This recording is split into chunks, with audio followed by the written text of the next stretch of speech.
امام احمد بن حنبل رحمۃ اللہ علیہ کہیں سفر میں تھے، رات پڑ گئی، رات تو مسجد میں عشاء پڑی تو سوچا کہ رات یہاں مسجد میں گزار لوں۔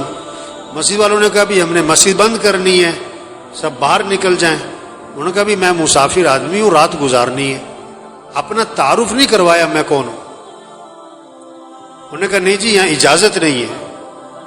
تو ایک آدمی وہ تندور پہ روٹی بناتا تھا، پکاتا تھا، تو اس نے دیکھا کہ کوئی بزرگ آدمی ہیں۔ انہوں نے کہا آپ میرے ساتھ چلیں، میرے ساتھ رہیں آپ۔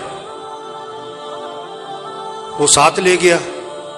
اب اس کا چونکہ تندور کا کام آٹا گوندھ رہا ہے، استغفر اللہ استغفر اللہ استغفر اللہ، روٹی پکا رہا ہے، استغفر اللہ استغفر اللہ، اٹھ رہا ہے، بیٹھ رہا ہے، استغفر اللہ استغفار کی کثرت کر رہا ہے۔ اب امام صاحب بڑے حیران ہوئے کہ یہ بڑا عجیب آدمی، بہت استغفار کر رہا ہے، اس کی زبان پہ استغفار ہی استغفار۔ اس سے پوچھا بھائی یہ تم نے استغفار بہت کیا، کیا اس کے کیا فائدے دیکھے؟ انہوں نے کہا جی میرے بڑے مسائل تھے، جب سے میں نے استغفار کی کثرت شروع کی ہے اللہ نے میرے مسئلے حل کر دیے، اور میں جو مسئلہ آتا ہے اللہ سے مانگتا ہوں اللہ میرا مسئلہ حل کر دیتا ہے، میری دعائیں قبول ہوتی ہیں۔ استغفار کی میں نے یہ فائدہ دیکھا، میری دعائیں بڑی قبول ہوتی، میری ساری دعائیں قبول ہوئی، ایک دعا ابھی تک قبول نہیں ہوئی، باقی ساری قبول ہو گئی۔ وہ کون سی نہیں ہوئی بھائی؟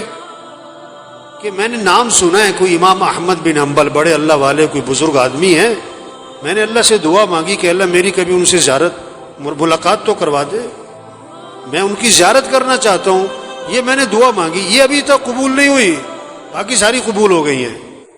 امام صاحب نے کہا اللہ کے بندے تیری وہ دعا بھی قبول ہو گئی، میں جو تیرے سامنے بیٹھ رہا ہوں احمد بن حنبل ہی بیٹھا ہوں میں تیرے سامنے، اور مجھے لگتا یہ ہے یہ استغفار کی جو تیری کثرت ہے نا یہی مجھے کھینچ کے یہاں پر لے کر آئی ہے۔ ایک صحابی نکلے اور زور سے کہہ رہے ہیں واہ ذنوبا واہ ذنوبا، ہائے میرے گناہ، ہائے میرے گناہ، میں تو ہلاک ہو گیا۔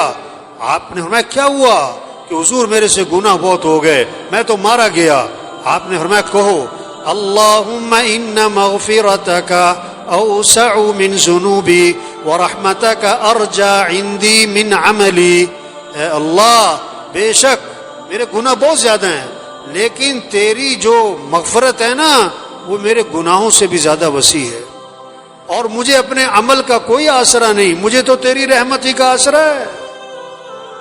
فرمایا پھر کہو اللہم ان مغفرتک اوسع من ذنوبی ورحمتک ارجى عندی من عملی۔ میں پھر کہو اللہم ان مغفرتک اوسع من ذنوبی ورحمتک ارجى عندی من عملی۔ 3 دفعہ ان سے یہ دعا پڑھوائی اور میں جاؤ اللہ نے تمہارے سارے گناہ معاف کر دی۔ کلکم خطاؤون وخیر الخطائین التوابون۔ حضور صلی اللہ علیہ وسلم نے فرمایا تم سب کے سب خطا کار ہو، اور بہترین خطا کار وہ ہیں جو اللہ سے معافی مانگیں۔ فقلت استغفروا ربکم انه كان غفارا يرسل السماء عليكم مدرارا ويمددكم بأموال وبنين ويجعل لكم جنات ويجعل لكم انہارا۔ استغفار کرو تو کیا ہوگا؟ ایک تو اللہ گناہ معاف کر دیں گے، اور پھر اللہ بارشیں دیں گے، اور اللہ تمہاری مدد کریں گے، مال بھی دیں گے، مال اولاد بھی دیں گے، بیٹے دیں گے، اور اللہ نہروں میں برکت دیں گے، باغات میں برکت دیں گے۔ یہ اللہ کے وعدے ہیں۔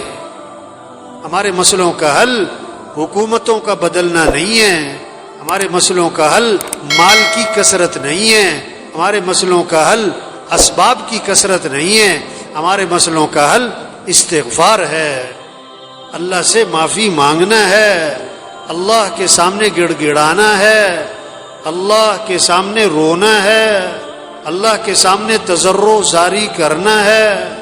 ہاں یہ ہمارے مسئلوں کا حل ہے، چھوٹے بڑے مسئلوں کا حل، انفرادی اجتماعی مسئلوں کا حل، غریبوں کے مالداروں کے مسئلوں کا حل، عوام کے حکمرانوں کے مسئلوں کا حل، استغفار استغفار، اللہ سے معافی مانگیں، توبہ کریں، اللہ کے سامنے روئیں، اللہ کے سامنے گڑ گڑائیں، اپنے گناہوں کو چھوڑیں، جو غلطی ہوئی اس پر ندامت ہو، آئندہ اس گناہ سے بچنے کا عزم ہو،